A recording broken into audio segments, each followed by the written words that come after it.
គ្នាស្វាគមន៍មកកាន់ Channel មុំសៀថ្ងៃនេះខ្ញុំនឹងចែករំលែកបងប្អូនពីរបៀបធ្វើម៉ាស់លាបបំបត្តិខ្មៅនិងដក់នៅខាងក្រោមភ្នែក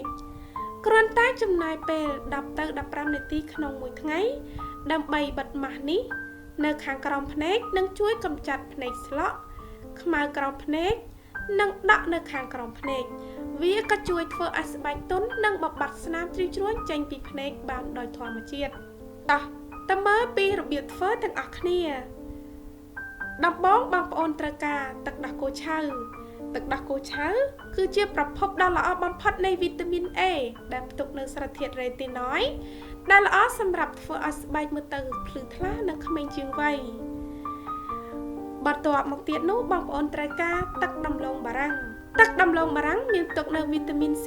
ដែលអាចជួយព្យាបាលដក់នៅខាងក្រោមភ្នែកនិងចុងក្រោយបងប្អូនត្រូវការម្សៅរមៀត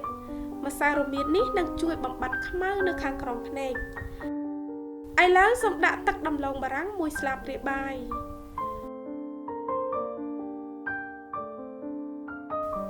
បន្ទាប់មកទៀតបងប្អូនត្រូវដាក់ទឹកដោះគោឆៅ1ស្លាបព្រាបាយ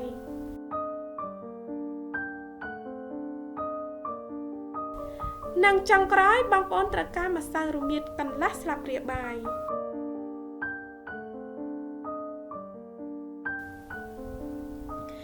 កូរបញ្ចូលគ្នាឲ្យបានសព្វល្អ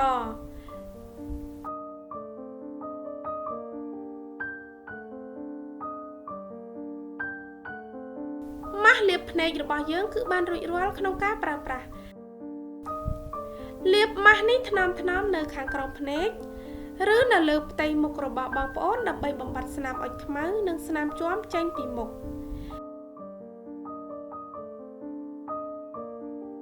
បន្ទាប់ពីលាបវារួចរាល់ហើយទុកចោលរយៈពេល10ទៅ15នាទីរួចយកក្រណាត់សាមមកជូតឬលាងជម្រះចេញប្រើរូបមន្តនេះម្ដងក្នុងមួយថ្ងៃដើម្បីទទួលបានលទ្ធផលឆាប់ឥឡូវនេះបងប្អូនមានភ្នែកដែលស្រស់ស្អាតដោយគ្មានរង្វង់ខ្មៅនៅខាងក្រោមភ្នែកស្លក់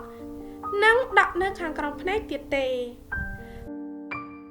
សូមឲ្យវីដេអូនេះមានអត្ថប្រយោជន៍សម្រាប់បងប្អូន